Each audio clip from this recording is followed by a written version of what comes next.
Ladies and gentlemen, Mr. Rick Turner, Juan John here, Heartbreaker Lounge. That's Toby right over there.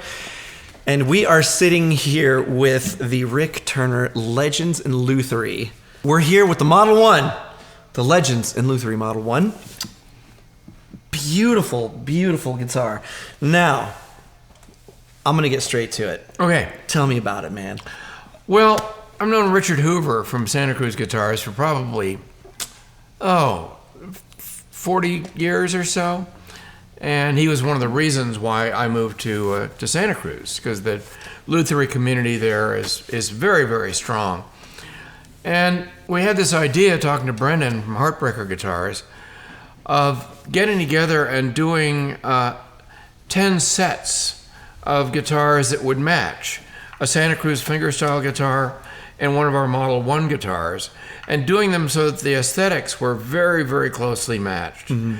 So we wound up with the redwood tops, reclaimed redwood, mahogany back and sides. In our case, is a mahogany solid body. Yeah. With the marquetry stripe down the back, matching the marquetry around the top. Absolutely gorgeous. And in our case, we did our traditional laminated neck, mahogany, and Santa Cruz Mountains black acacia in this case.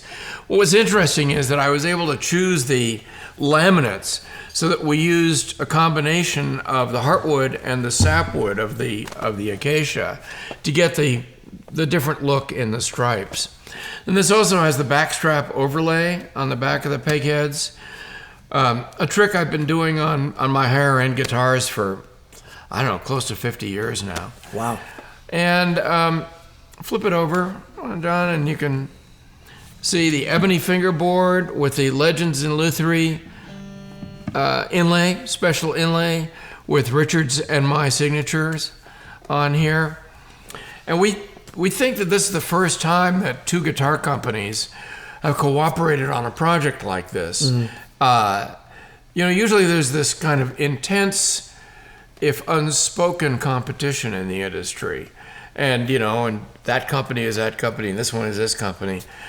In our case, we thought it would just be nice to show the cooperativeness that it exists also within the Lutherie community, and make these matching guitars that would be sold as a set. Right. And for a player, they're going to be very compatible guitars.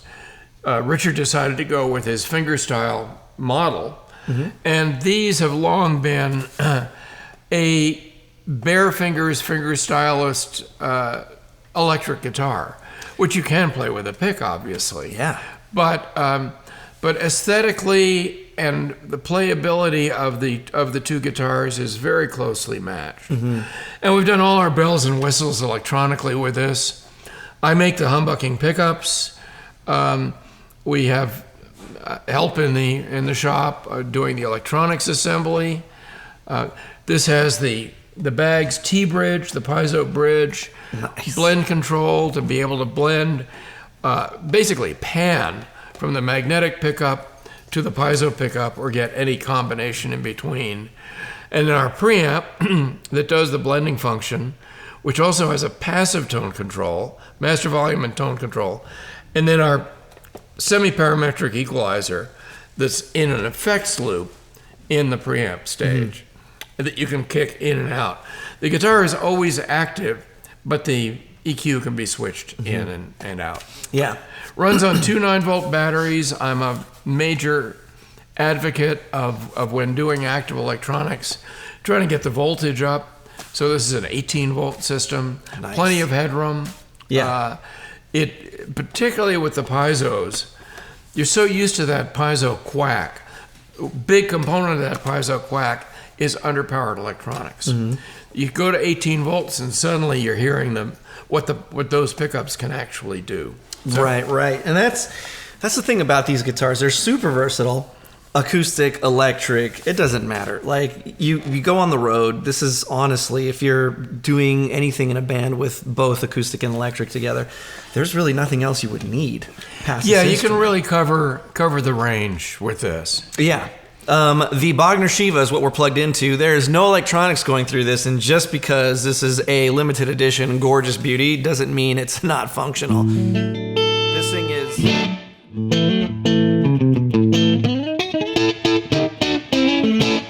plays insane. Sounds insane. Now let's do this. Let's roll back to where the... Yeah, all the way back would be your piezo pickup. A little more transparent, perhaps. A little more, dare I say, acoustoid. I know what you mean. Yeah. And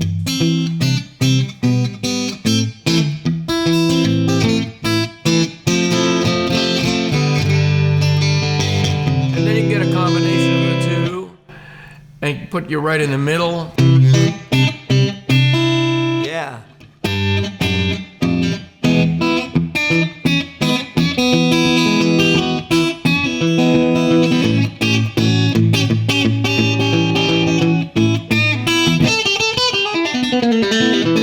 Kind of gives that humbucker a little spank on there, doesn't it? Yeah. I like that a lot. Also, if you go to all humbucker here, and now pop out the tone control, the passive tone control, pull the knob out, you go to single coil.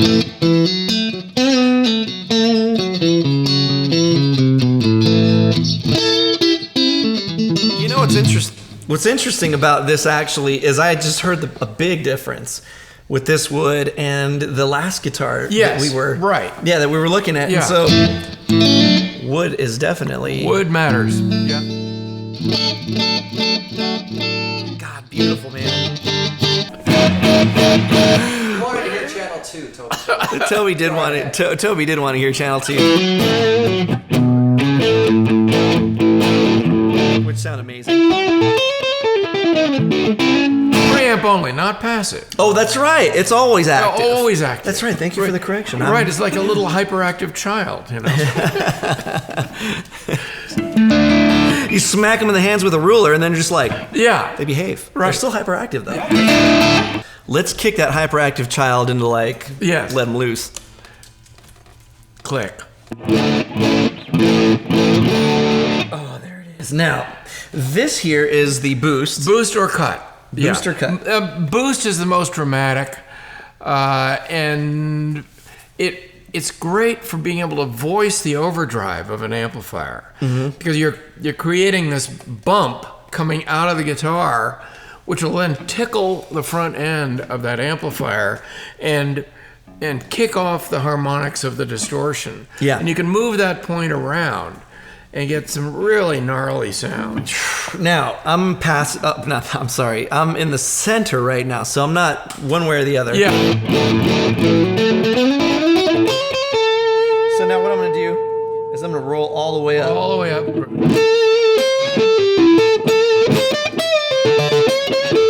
Oh. And now this here is going to be... your frequency control. Yeah. As to where that big bump is happening. Okay, so... Oh, see, there it is.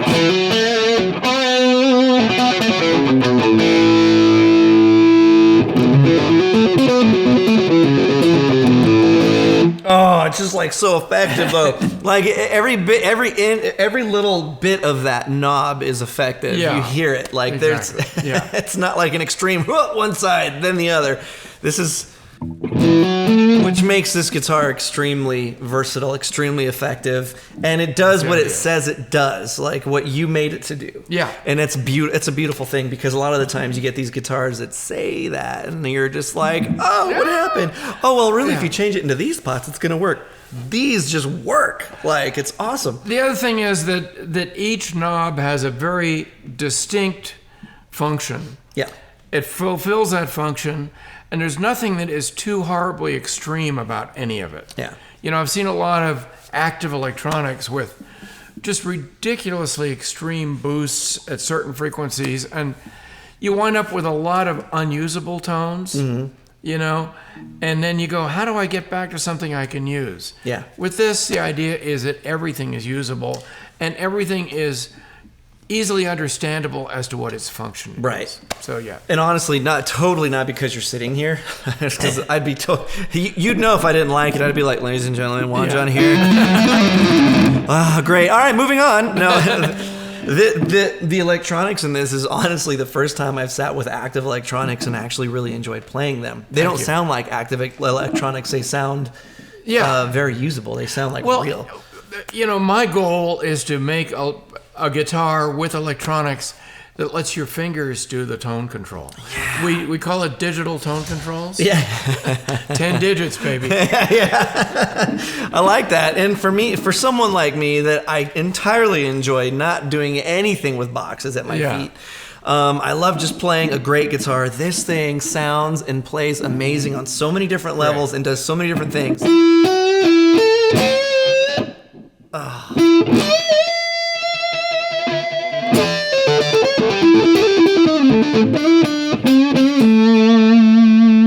That is just creamy. Great. And then, what? You want some spank? Okay.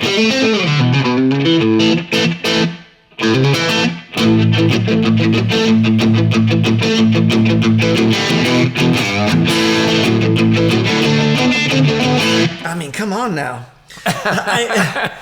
And this is definitely, again, it's not just a pretty guitar. Thank you. Built with the wood, actually the wood that was used, the redwood you guys were talking about. Yeah. Was from a bridge in Yosemite. Correct. Built in 1928. Yeah.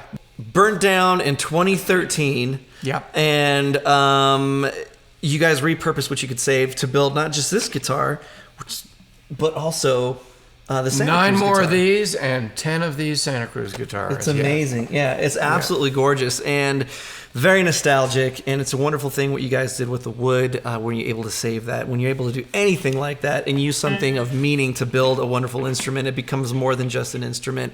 It is something that is very meaningful and something you keep for the rest of your life. Thank you. And it's wonderful. Thank you for amazing work, man. Great one, I huh? mean, thank you. Sign off. Heartbreaker Lounge, ladies and gentlemen. Thank you for watching. Don't forget to like, subscribe, share, comment on these videos, and definitely it has been an absolute pleasure to be here with you. Great. And look at these wonderful and play these wonderful guitars. And now after learning a lot about these Rick Turner instruments, I'm definitely a fan, and I love these things, man. I can't say enough great things about these guitars. Thank you. Thank you, Juan John. Signing off. Great.